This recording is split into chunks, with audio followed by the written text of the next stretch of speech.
watching Baki since Baki the Grappler, when he was 14 and had orange hair. You're not a day one fan if you didn't know when Baki had orange hair. But that's not the point of this video. In today's video, we're gonna be talking about menaces in Baki, but not several menaces. We're just gonna be looking at one menace alone, and that's none other than our title character, BAKI HANMA. As you guys can probably hear in this audio, and whoever was in my live today, I am sick. I've been sick as fuck for the last week. A nigga can't breathe.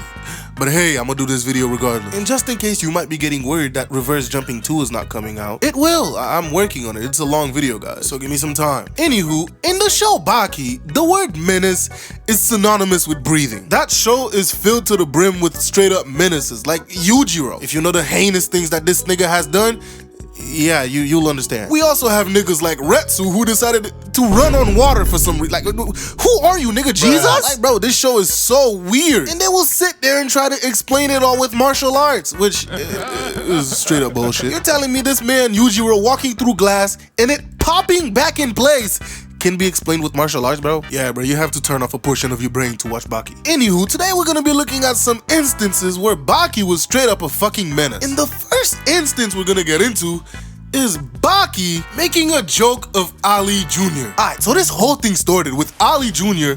being a fucking simp. He saw Baki enjoying his time with his girl, right? And this nigga instantly starts hating. Like, bro, I should really throw his ass on Mount Hatemore for that shit. Cause wow, how do you see somebody enjoying their relationship and decide you wanna take their girl? So yeah, Ali showed up with his ego over the fucking moon, saying he's gonna beat Baki in the tournament and take his girl. And not gonna lie, bro, Baki is the realest nigga ever. Ali goes to Causeway to simp, saying that she's the prettiest girl that he's ever seen, and he wants to marry her. He's saying that it's her job as a woman to pick the #1 guy. And then this nigga kisses her. This is what I mean when everyone in this show is a fucking menace. But after all that happens, right? This nigga sees Baki and Causeway kissing in the park. And here go his hating ass.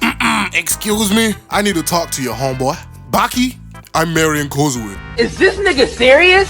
Like, bro, this nigga has the audacity to come out of nowhere while they kissing and just declare that he's marrying this nigga's girlfriend. And Baki being the little menace he is, he's like, hey bro, you don't have an ulterior motive, do you? You know, like pissing me the fuck off? And then here he goes, I'm approaching Causeway as a man. And this is why I say Baki's the realest nigga alive. Baki responds, hey yo, Causeway doesn't belong to anyone, homeboy. Causeway's like, hey, what do you mean? I'm your girlfriend. And Baki responds with this.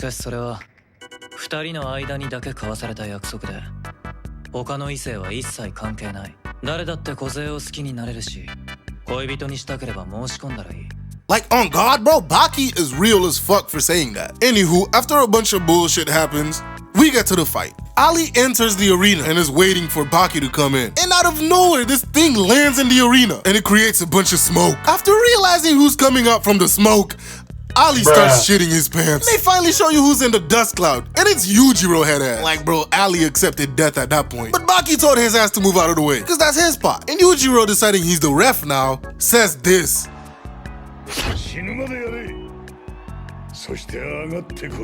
This nigga just told them to fight to the death, and the winner can come after him. They get ready to fight, and Muhammad Ali shows up to watch. But this nigga Yujiro goes to the dude that's supposed to tell him to start and told him to get the fuck out of the way, since he decided he's the referee now. And he finally tells them to begin. So they start fighting, and Baki starts walking towards him. And Ali starts planning what he's gonna do, saying go straight, you know, get as close as possible. This nigga talking about some be brave. But then Baki finally got in range and he attacked. But Baki weaved his shit and smacks him. This nigga was flabbergasted at how fast Baki was, bruh. Bruh, this nigga went down with one hit. When he finally woke up, Baki's like, hey bro, do you want to continue this, or you know, are you done? So he quickly gets up and is like, oh my man, I messed up. That knockdown was your only chance. Bro, look at Baki's face. This nigga don't care. Still don't care.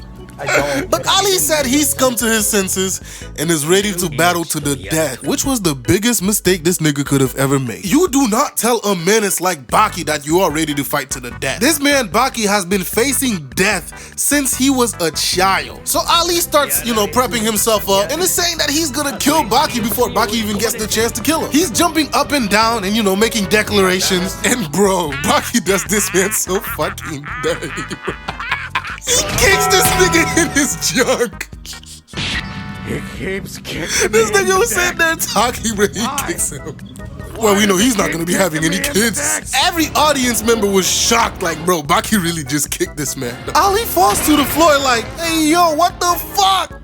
And bro, look at Baki's face. He has no emotion. He's just looking at this man reeling on the ground. And then like the cold-hearted menace that he is, he stomps on this man's face. He's like, hey bro, you're on death's door. Ali Jr.'s knocked out, but Baki goes and opens his eyes, grabs him by his hair, and starts choking him out. Like full force choking this nigga. He's ready to kill this man. The audience was just shocked as fuck that Baki was really going to do this. Kozue's teeth are like chattering because she's really about to witness a murder right now. But as they're ready to call the fight, Baki gets smacked by none other than Muhammad Ali himself. But Baki wasn't even mad about that. He was just honored that he got to feel Muhammad Ali's legendary punch. And he's like, yeah bro, if you didn't step in, I would have actually killed him. And everybody got shocked for real this time. So yeah, Baki is a certified fucking menace. And the next exhibit we're gonna get into is just as wild. Baki bitches Oliver.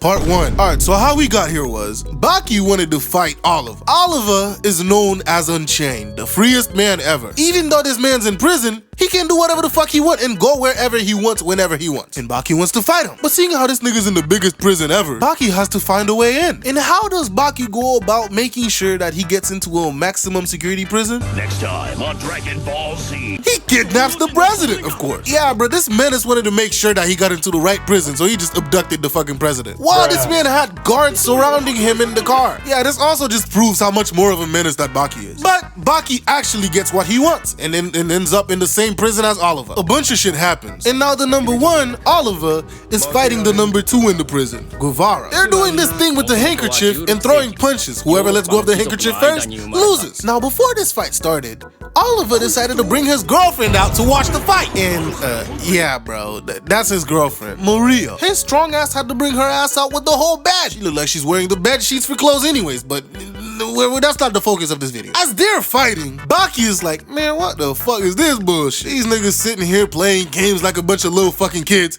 This shit is boring. And this is when he decided to go and be a menace and disrespects Oliver. Baki goes and gets in the bed with his girlfriend and just starts sleeping. This nigga Oliver was shocked, like, hey, yo, what the fuck are you doing? But Maria's like, oh, nah, nigga, what the hell are you doing? You sitting here glazing this fucking handkerchief like a fucking kid out here playing games and shit when you're supposed to be fighting. That shit was so boring that this kid fell asleep. And bro, this nigga's face, bro, he's like, yo. And then she finally says this. A fight between real men should be a knockdown brawl. Seriously, what else is there? She kisses Baki. Oh my god, this man is a straight up fucking menace, bruh. And that's not even all, bruh.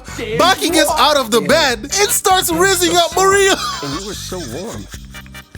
Bro, this nigga Baki literally got in bed with Oliver's girlfriend and then rizzed her up afterwards. She was blushing and everything. Yeah, bro, this show's full of menaces, but Baki is just a menace among menaces. But that's not even the only time that he decided to troll Oliver. Our next exhibit is Baki bitches Oliver.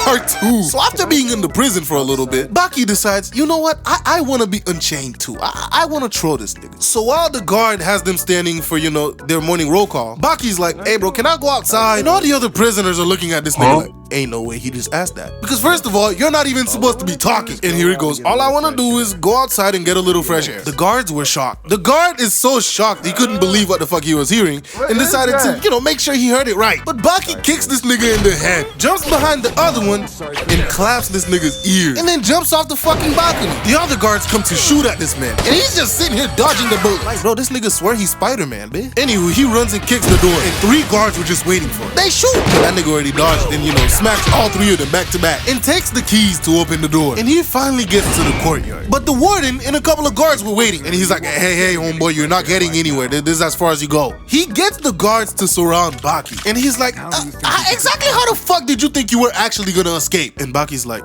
nigga, I already did. And then the warden's glasses starts breaking. And Baki's like, yeah, bro, I broke them shits like a couple minutes ago. And he shows it was when the warden got close to him. And then he's like, yeah, bro, and it wasn't just you. And he shows that he took the second button of each guard's uniforms off. Them niggas was flabbergasted. Even after showing him that, here goes the warden. Go on, boys, shoot him in the knee and teach him a lesson. I used to be an adventurer like you. Then I took an arrow in the knee. This man literally told the guards to shoot this nigga's kneecaps off. Anyways, the guards were too scared to even do anything. And Baki's like, that's tough, buddy. Look at that. Even your guards are too scared to do shit. They realize that they're the real hostages here. I could kill these niggas whenever I want. And Baki's like, all right, here's how it's gonna go, bro. You're gonna put your arms around my shoulders. Now, nigga. And we're gonna walk out of here like we're best buddies. And the warden had no choice but to do what he said. After Baki steps outside, he takes a little deep breath and is like, yeah, I'm ready to go back in. So go ahead and cuff me. Yeah, I just wanted to see if I could do this shit or not. They put the handcuffs on Baki. And then here comes Oliver coming out on his motorcycle. He gets off the motorcycle and the warden is like, oh my god, this guy's angry. And Baki trolling is like, wow, look at that. I went outside when I pleased without using a weapon. Oliver's like, Michael, take off this nigga's cuff. Oliver's like, resist all you want, but I'm gonna beat your ass. And then Baki screams, nigga, do you know who you're dealing with?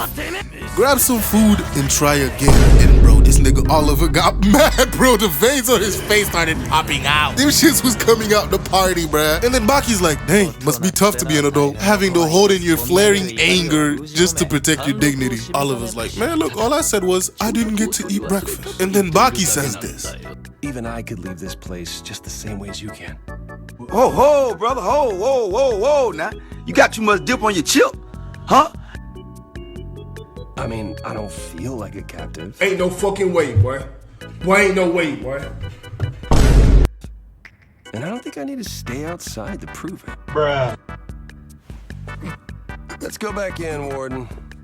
It's ridiculous. Not feeling like you're truly free unless you're the most free person in the world. Just seems like it would keep you all chained up. Hey, yo, what the fuck? This nigga walks away saying poor thing. Oliver got so mad he threw his fucking bike at the wall. So yeah, bro, Baki is a fucking menace among menaces. This man is right up there with his dad, Yujiro. I haven't seen the newest season of Baki because I turned off my fucking Netflix subscription. But when I do, I might make a, actually never mind, bro. Too many people already made a video on it already. Anyways, I'll see you guys in the next video. Bye.